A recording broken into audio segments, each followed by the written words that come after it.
SN news मधील आपले स्वागत आहे। चॅनलवर नवीन असाल तर चॅनलला सबस्क्राइब करायला विसरू नका। चला तर पाहूयाची विशेष बातमी। वडिलांदेखत मुलगा कॅनलमध्ये गेला वाहून। तिवसा शहरातील आनंदवाडी परिसरातील घटना।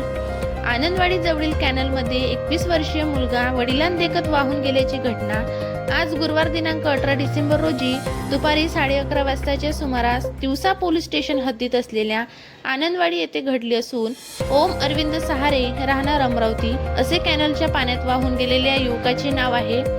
ओम हा कॅनलमध्ये पाय धुण्यासाठी गेला होता। अशातच त्याचा तोल अचानक पाण्यात गेल्याने पाण्याच्या जोरदार प्रवाहात तो वाहून गेला।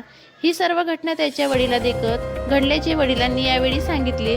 घटनेची माहिती मिळताच तात्काळ तिवसा तहसीलदार, तिवसा पोलीस स्टेशन व अप्पर वर्धा पाटबंधारे विभाग यांना कळविण्यात आले असून या संदर्भात शोध व बचाव कार्य टीमला घटनास्थळी पाचारण करून शोध मोहीम चालू आहे। एसएन न्यूज साठी आमचे प्रतिनिधी आशिष देशमुख, गुरुकुंज मोजरी।